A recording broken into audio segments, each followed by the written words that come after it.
10절까지 말씀입니다. 저와 여러분이 한 절 한 절 교독하며 하도록 하겠습니다. 이러므로 그리스도 예수의 일로 너희 이방인을 위하여 갇힌 자된 나 바울이 말하거니와 너희를 위하여 우리 주신 하나님의 그 은혜의 공급을 너희가 들었을 것이다. 곧 계시로 내게 비밀을 알게 하신 것은 내가 먼저 간단히 기록함과 같으니 그것을 읽으면 내가 그리스도의 비밀을 깨달을 것을 너희가 알 수 있으리라. 이제 그의 거룩한 사도들과 선지자들에게 성령으로 나타내신 것 같이 다른 세대에서는 사람의 아들들에게 알리지 아니하셨으니 이는 하나님이 몸으로 말미암아 그리스도 예수 안에서 함께 상속자가 되고 함께 주체가 되고 함께 약속에 참여하는 자가 되리라. 이 복음을 위하여 그의 능력이 역사하시는 대로 내게 주신 하나님의 은혜의 선물을 따라 내가 일꾼이 되었노라. 모든 성도 중에 지극히 작은 자보다 더 작은 나에게 이 은혜를 주신 것은 정할 수 없는 그리스도의 풍성함을 이방인에게 전하게 하시고 영원부터 만물을 창조하신 하나님 속에 감추어졌던 비밀의 경륜이 어떠한 것을 드러내게 하려 하심이라. 이는 이제를 위로 말미암아 하늘에 있는 목자들과 본인들에게 하나님의 각종 지혜를 알게 하려 하시니 곧 영원부터 우리 주 그리스도 예수 안에서 예정하신 뜻대로 하신 것이라. 우리가 그 안에서 우리를 믿음으로 말미암아 언약과 확신을 가지고 하나님께 나아감을 얻으리라. 다 같이 하시겠습니다. 시작. 그러므로 너희에게 구하노니 너희를 위한 나의 여러 환난에 대하여 낙심하지 말라. 이는 너희의 영광이니라. 아멘. 지금 이 시간에는 갇힌 자는 나 바울이라는 제목을 가지고 이정관 담임선생 나오셔서 말씀 증거하실 때 많은 은혜 받으시기 바랍니다. 잠시 광고 첨부하겠습니다. 사고 추천도서가 설교 어떻게 들을 것인가인데요. 책을 추천한 이유는 저희가 지금 주일날 말씀을 가지고 또 다락 모임을 하고 함께 교회가 그 말씀을 가지고 한 주를 살아가지 않습니까? 그래서 설교를 어떻게 들어야 되는지에 대해서 함께 좀 공유하고자 해서 책을 그렇게 추천을 했습니다. 사실 지금까지 설교를 듣는 회중을 위해 쓰여진 책은 없었거든요. 설교자의 입장에서 쓰여진 책만 출간되었습니다. 설교 어떻게 할 것인가 이런 책들이 출간됐었지 설교를 듣는 회중의 입장, 그 자세에 대해서 이제 출판된 책은 한 권도 없었거든요. 최초의 거의 책이라고 보시면 됩니다. 그런 면에서 굉장히 가치 있고 유익한 책이고 또 저자가 특별히 저희 교회에서 얼마 전에 보신교단이란 어떤 곳인가 라는 주제로 강의를 해주신 이 손재익 목사님이십니다. 저희가 이제 보신교단에 가입하게 되면 같은 시찰의 목사님이신데 굉장히 또 훌륭한 목사님이시거든요. 그래서 꼭 뭐 관계적으로 책을 사주십시오 이런 게 아니라 정말 좋은 책이니까 함께 읽었으면 해서 추천을 했습니다. 우리 말씀 듣기 전에 앞뒤 좌우로 인사했으면 좋겠습니다. 한 주간 잘 지내셨습니까? 한 번 더 인사했으면 좋겠습니다. 함께 지어져 갑시다. 악수해주세요. 설교를 해야 되죠. 오늘은 에베소서 13번째 시간입니다. 오늘 본문은 좀 긴 구절이죠. 그런데 사실 굉장히 단순하고 간단합니다. 한마디로 햄버거 구조입니다. 햄버거를 보시면 위아래로 빵이 있습니다. 그리고 그 중간에 햄이 있죠. 패티가 있죠. 이 햄버거를 생각하시면 됩니다. 처음 1절과 마지막 13절은 햄버거의 위아래 빵입니다. 우리 읽었지만 우리 에베소서 3장 1절 다시 한번 읽어보겠습니다. 시작. 그러므로 그리스도 예수의 일로 너희 이방인을 위하여 갇힌 자들이라 바울이 말하거니와. 아멘. 사도 바울은 지금 감옥에 갇혔다고 얘기합니다. 이어서 건너서 바로 13절을 한번 읽어보도록 하겠습니다. 건너가서 13절 자 시작. 그러므로 너희에게 구하노니 너희를 위한 나의 여러 환난에 대하여 낙심하지 말라. 이는 너희의 영광이라. 여기서 너희는 누구죠? 당연히 에베소 교회 성도겠죠. 나의 여러 환난은 무엇입니까? 사도 바울 자신이 감옥에 갇힌 상황, 그 사건을 얘기합니다. 감옥에 갇힌 자신 때문에 너희는 낙심하지 말라는 것입니다. 구도가 보이시나요? 1절과 13절이 위아래로 연결되는 것입니다. 1절에서 사도 바울은 감옥에 갇혀 있습니다. 그러나 13절에서 자신의 그런 모습 때문에 낙심하지 말라는 것입니다. 그러니까 1절과 13절이 햄버거의 위아래를 덮고 있는 빵입니다. 그리고 그 안에 2절에서 12절이 들어가 있습니다. 그러면 2절에서 12절이 바로 햄 부분이겠죠. 패티겠죠. 이해되시죠? 오늘은 햄버거의 위아래 빵을 살펴보도록 하겠습니다. 다음 주에는 햄버거의 중심되는 햄 부분을 함께 살펴보도록 하겠습니다. 자, 본문 13절에서 바울은 감옥에 갇힌 자신의 환난으로 인해 낙심하지 말라고 얘기합니다. 이유가 무엇입니까? 13절 하반절에 이렇게 말씀합니다. 이는 너희의 영광입니다. 환난이 오히려 영광이라는 것입니다. 제가 본문을 읽으면서 이해되지 않았던 부분이 이 부분이었습니다. 어떻게 고난이 자신에게 영광이 되는가? 어떻게 사도 바울의 환난이 에베소 교회의 영광이 될 수 있겠는가? 여러분, 이것이 이해가 되십니까? 이 답을 풀 수 있는 열쇠가 1절 안에 숨겨져 있습니다. 우리 다시 한번 에베소서 3장 1절 읽어보도록 하겠습니다. 에베소서 3장 1절 시작.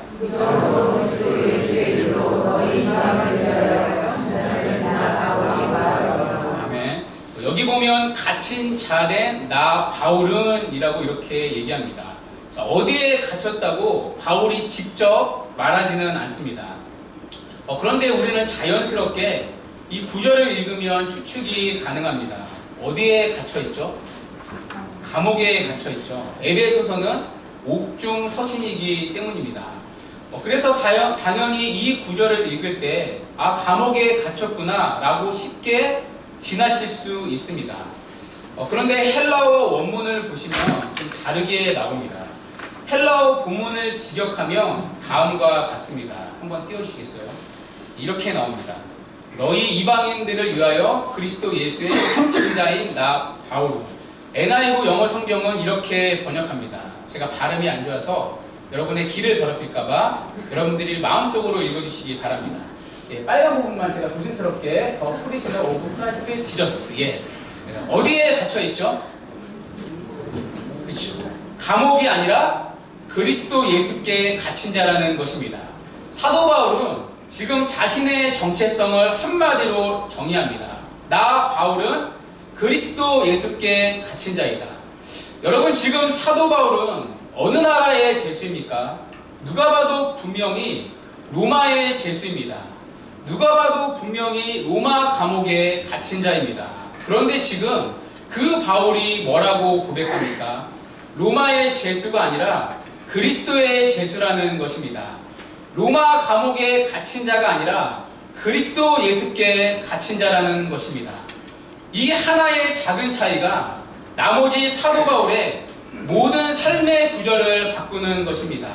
자신의 현실을 믿음의 눈으로 해석했기 때문입니다. 로마 정부가 아니라 그리스도께서 자신을 감옥에 갇히게 했다는 것입니다. 자신의 삶을 다스리고 통제하는 것은 로마가 아니라 오직 그리스도 한 분이라는 것입니다.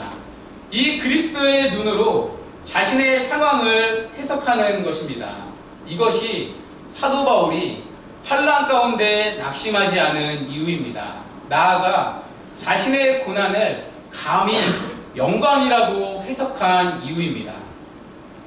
아시다시피 바울은 복음에 미친 자였죠. 특별히 바울은 로마에서 복음을 전하기를 간절히 원했습니다. 그 사도행전 21장에 보시면 그 사도 바울은 3차 선교 여행을 끝나고 예루살렘으로 올라가죠. 그곳에서 유대인과 충돌이 일어납니다. 유대인들은 율법과 할례를 받아야 구원을 받는다고 믿었습니다. 그러나 바울은 오직 예수를 믿음으로 구원을 받는다고 가르쳤습니다. 유대인들이 보기에 바울의 가르침은 마치 이단과도 같았습니다. 그래서 예루살렘에 큰 난동이 일어났습니다. 율법을 무시하고 할례를 무시하는 저 바울을 살려두면 안 된다는 것이었습니다. 유대인들이 집단으로 바울을 고소하기 시작했습니다. 결국 바울은 아그리빠 왕 앞에서 재판을 받죠. 그러나 바울의 변명이 통하지를 않았습니다. 그래서 바울은 가이사 로마 황제에게 자신의 재판을 상소합니다. 아시다시피 이 당시 바울은 로마 시민권자였죠. 로마 시민권자들에게는 몇 가지 특권이 있었습니다. 그 중에 하나가 억울한 일을 당했을 때 황제에게 호소할 수 있었습니다. 이 가이사 황제에게 호소를 하며 로마로 직접 압송을 해서 황제가 직접 그 사람을 신문하게 했습니다. 결국 사도 바울은 제수의 신분으로 로마로 가게 됩니다. 그리고 로마의 감옥에 갇히게 됩니다. 이것이 우리가 살펴본 본문 1절의 역사적 배경입니다. 여러분, 눈에 보이는 현실을 보며 사도 바울의 모습 얼마나 비참합니까? 지금 사도 바울의 나이가 대략 60세입니다. 하나님의 부르심을 받고 30년을 묵묵하게 믿음으로 사역했습니다. 우리가 보기에 지금 사도 바울은 어디에 있어야 하죠? 로마 한복판에서 수많은 사람들을 놓고 복음을 담대히 전하는 멋진 노사도의 모습, 이것이 우리가 기대하는 결과 아닙니까? 그런데 그 끝이 무엇입니까? 감옥에 갇힌 죄수입니다. 차갑고 어둡고 습한 지하 감옥에서 초라하고 남루하게 앉아있는 것입니다. 그래서 렘브란트라는 화가는 사도 바울을 감옥에서 쓸쓸하게 앉아있는 늙은 노사도의 모습으로 그려냈습니다. 전도자의 신분이 아니라 죄수의 신분으로 초라하고 비참한 모습으로 감옥에 갇힌 것입니다. 그런 바울이 지금 1절에서 이렇게 고백합니다. 그리스도 예수께 갇힌 자 된 나 바울은 왜입니까? 지나고 보니까 여기에 하나님의 놀라운 섭리가 있었기 때문입니다. 사도 바울이 제수의 신분이 된 것이 오히려 복음의 진전을 이루는 하나님의 섭리였기 때문입니다. 뿐만 아니라 로마로 가기 원했던 사도 바울의 모든 필요를 채우는 하나님의 섭리가 있었기 때문입니다. 이 첫 번째, 안전의 문제가 해결되었습니다. 사도행전 23장 12절에서 13절은 이렇게 말씀합니다. 우리 사도행전 23장 12절 13절 다 같이 한번 읽어보겠습니다. 시작. 바울을 죽이기 전에는 먹지도 않으려고 마시지도 아니하겠다고 이같이 동행한 자가 40여 명이 있더라. 아멘. 사도 바울을 죽이기 위한 암살단이 있었습니다. 지금으로 치면 이슬람 무장 세력 IS 같은 세력이죠. 이 40명의 테러리스트들이 이 바울을 죽이려고 혈안이 되었습니다. 만약 사도 바울이 홀로의 몸으로 로마로 간다면 어떻겠습니까? 아마 바울은 소리 소문 없이 사라졌을 것입니다. 그런데 사도 바울이 제수의 몸으로 끌려갑니다. 특별히 사도 바울은 지금 가이사 황제의 호소에서 로마로 가는 길 아닙니까? 이 당시 가이사에게 호소한 사람이 호송되다 죽게 되면 천부장은 자신의 목숨을 내놓아야 했습니다. 그래서 사도행전 23장 후반부를 보시면 천부장이 군사를 동원해서 바울을 호위합니다. 그러니까 로마 호위병들의 보호 아래 사도 바울은 안전하게 로마로 가게 됩니다. 로마로 가는 안전의 문제가 해결된 것입니다. 또 하나, 여비의 문제였습니다. 아마 바울이 로마로 간다면 많은 여비가 들었을 것입니다. 지금처럼 이런 비행기가 있어서 한 번에 갈 수 있는 시절이 아니지 않습니까? 오랜 기간 동안 움직여야 했습니다. 사도 바울은 넉넉한 사람이 아니었죠. 가난한 사람이었습니다. 아마도 로마까지 가는 여비를 마련하는 것이 쉽지는 않았을 것입니다. 그런데 로마 정부의 제수로 끌려가게 됩니다. 그래서 모든 비용이 로마 국비로 한 번에 다 처리되었습니다. 자신의 돈을 하나도 들이지 않게 되었습니다. 로마 국비로 돈 문제 없이 안전하게 로마로 도착하게 됩니다. 드디어 로마에 도착한 바울은 가택에서 연금을 당합니다. 로마 황제의 재판을 받기 전에 바울은 결과가 나지 않았기 때문에 완전한 죄인이 아니었습니다. 한마디로 미결수의 상태였죠. 어느 정도 자유가 있었습니다. 찾아오는 손님을 모두 만날 수 있었습니다. 그들에게 바울은 복음을 전하고 교리 공부까지 시켰을 것입니다. 이 밖으로 나갈 수 없었기 때문에 시간도 많이 남았을 것입니다. 그래서 그곳에서 쓴 편지가 에베소서, 빌립보서, 골로새서, 빌레몬서, 우리가 아는 옥중 서신을 쓸 수 있었던 것입니다. 뿐만 아니라 바울은 특별한 경호를 받았습니다. 황제에게 호소한 죄인이었기 때문에 황제의 경호원들이 바울을 지켰습니다. 오늘말로 말하면 청와대 경호실에서 특별히 바울을 지킨 거죠. 그러니까 날마다 하루에 4명씩 3교대로 바울을 지켰습니다. 그런데 이때 그들에게 복음이 전해진 것입니다. 빌립보서 4장 22절에 이렇게 말씀합니다. 모든 성도들이 너희에게 문안하되 특히 가이사의 집 사람들 중 몇이니라. 로마 황제 가이사의 집 사람들 중에 믿는 자들이 있었다는 것입니다. 여러분, 어떻게 이런 일이 가능했습니까?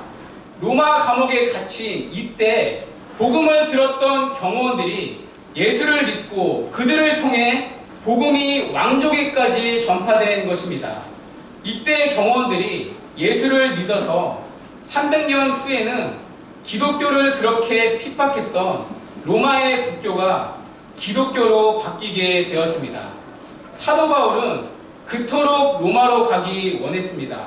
그런데 사도 바울의 결정적인 문제가 뭐였습니까? 안전 문제와 돈 문제였습니다. 그런데 하나님께서 일시에 해결해 주셨습니다.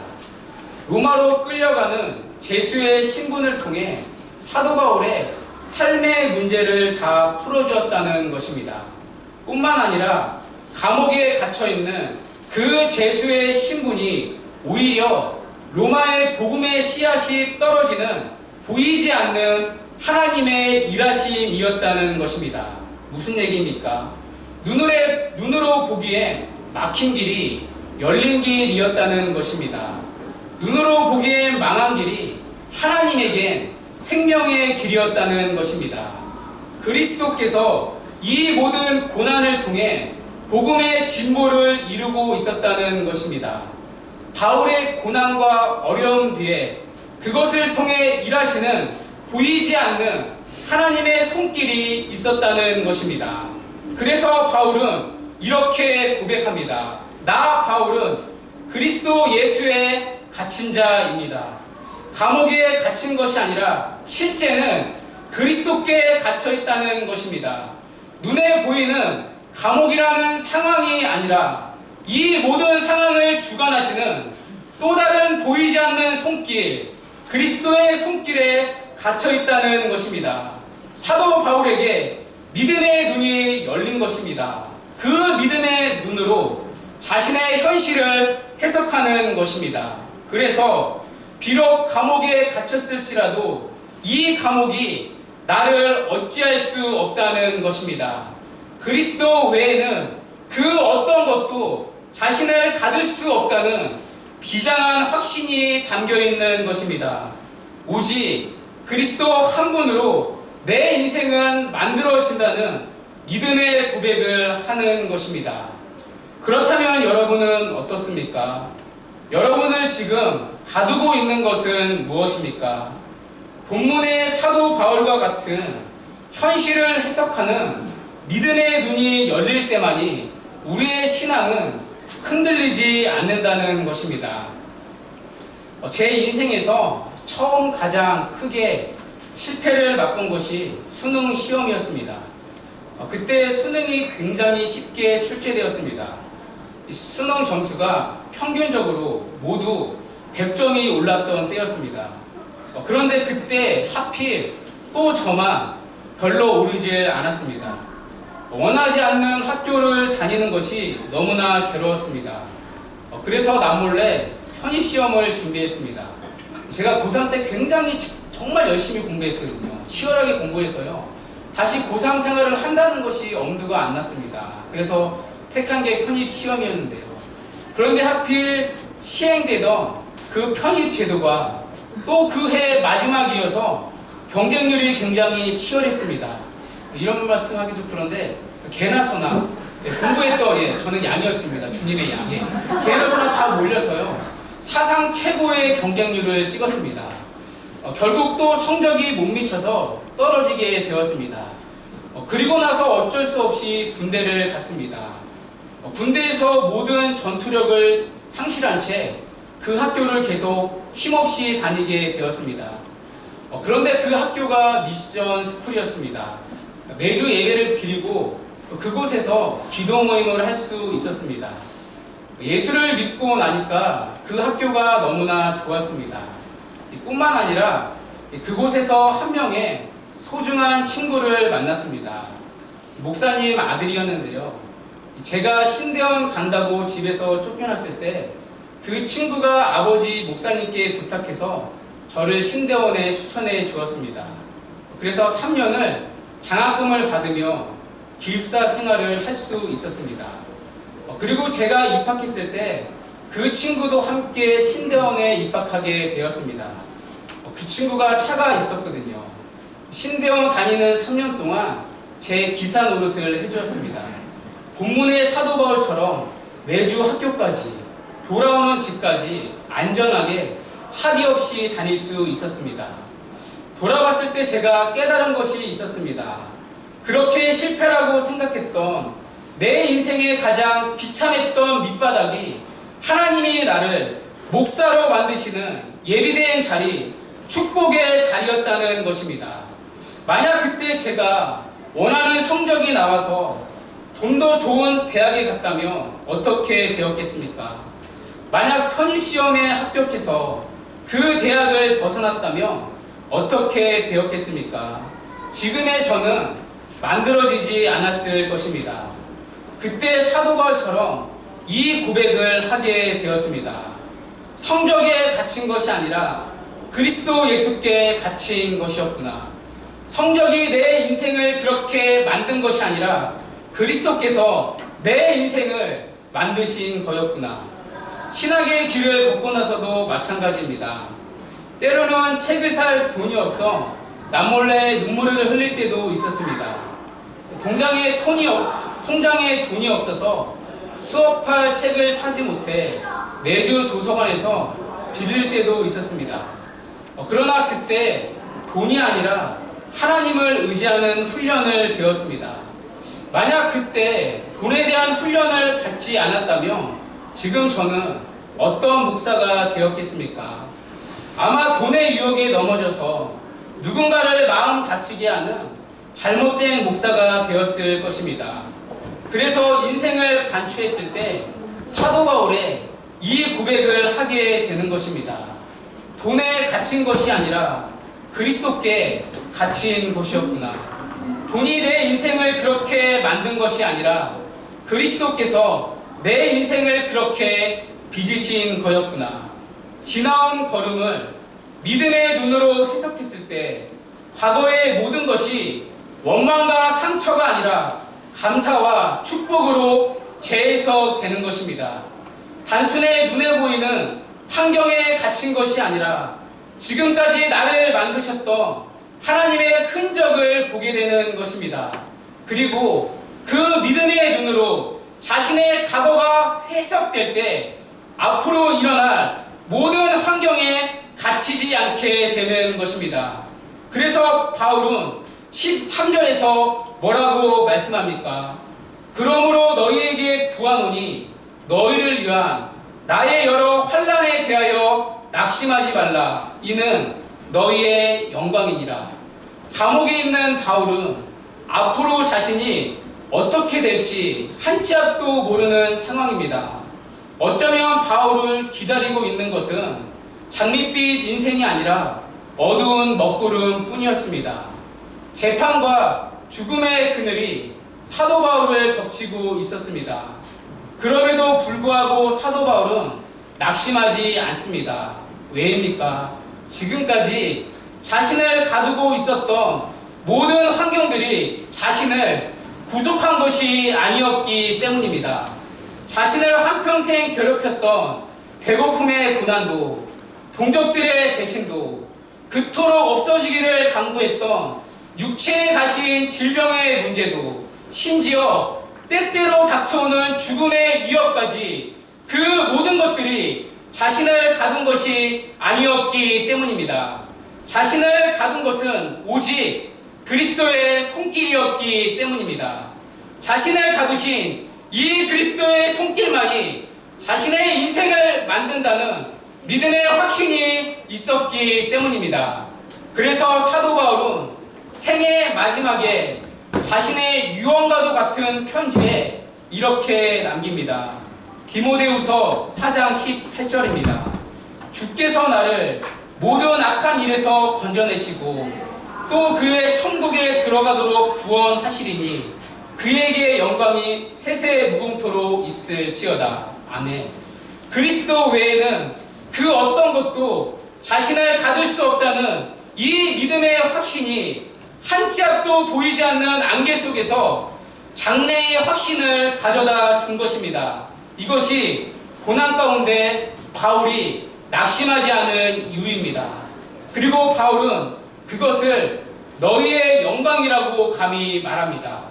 그 고난이 하나님의 손길에 빚어져서 영광스러운 자리로 만들어가는 영광의 손길이었기 때문입니다.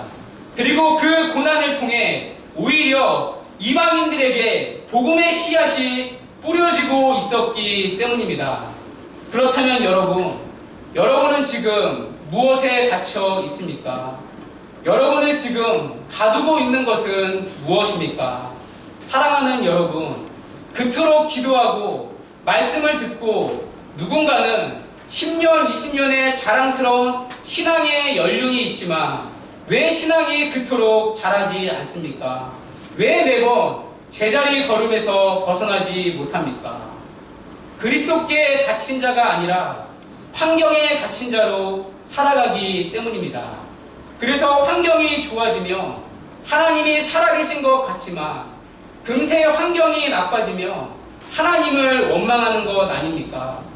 내 뜻대로 기도가 응답되며 하나님이 나를 사랑하시는 것 같지만 내 뜻대로 응답되지 않으며 그 하나님의 사랑을 의심하는 것 아닙니까? 내가 원하는 환경이 열려지며 믿음이 있는 것 같아 보이지만 금세 환경이 막히며 토라지듯이 그 믿음을 쓰레기통에 넣어두는 것 아닙니까? 그리스도가 아니라 환경에 갇힌 자로 살아가기 때문입니다. 그래서 우리의 신앙이 환경에 의해서 좌지우지 되는 것 아닙니까? 믿음의 눈으로 현실을 해석하는 것이 아니라 육신의 눈으로 현실을 바라보기 때문입니다. 여러분, 오늘날 기독교의 문제가 무엇입니까? 예수를 믿는다고 말하지만 정작 예수님이 걸으신 십자가의 길, 고난의 길은 피한다는 것입니다. 오늘날 기독교는 고난을 회피하는 종교가 되었습니다. 때로는 고난이 없는 것을 축복으로 여기는 시대가 되었습니다. 예수를 믿어서 오는 축복과 구원은 강조하지만 고난과 희생은 강조하지 않습니다. 본해퍼는 이러한 기독교를 값싼 은혜의 종교라고 질타했습니다. 여러분, 복음이 복음으로 역사하는 시대에 고난이 없던 시대에 고난이 없는 성도가 있었습니까? 아니죠. 오히려 사도 바울은 복음과 함께 고난을 받으라고 권면합니다. 예수를 믿으며 예수를 믿기에 오히려 복음이 주는 고난이 반드시 있다는 것입니다. 그런데 여러분, 세상과의 차이가 무엇입니까? 고난에 대한 해석의 차이입니다. 이 땅의 성도는 그 고난에 갇힌 자들이 아니라 오직 그리스도 예수께 갇힌 자이기 때문입니다. 그래서 오늘 본문의 바울처럼 자신을 가두신 이 그리스도의 손길만이 자신의 인생을 만든다는 믿음으로 환경에 갇혀 내몰리는 것이 아니라 오히려 그 환경을 지배하며 이 땅을 살아가는 자들입니다. 그 믿음의 눈으로 주어진 현실의 고단한 삶을 끊임없이 해석하고 그 믿음으로 한 치 앞도 모르는 내일을 확신 가운데 살아내는 것입니다. 그렇다면 여러분, 우리가 회복해야 할 것이 무엇입니까? 바로 본문 1절에 사도 바울의 이 믿음의 고백이라는 것입니다. 그리스도 예수에 갇힌 자된 나 바울은 환경이 아니라 오직 그리스도 예수께 갇힌 자된 나 누구는, 이 고백이 회복될 때 우리의 신앙은 흔들리지 않는다는 것입니다. 오히려 고난을 이길 수 있는 넉넉한 힘을 얻을 수 있다는 것입니다. 말씀을 맺도록 하겠습니다. 주 안에서 사랑하는 여러분, 오늘 사도 바울의 이 한 절, 짧지만 결코 가벼운 구절이 아닙니다. 한 주간 이 말씀을 붙잡고 지나온 여러분의 걸음들을 뒤돌아 보십시오. 그리고 이 말씀을 가지고 여러분의 고단한 현재의 삶을 해석해 보십시오.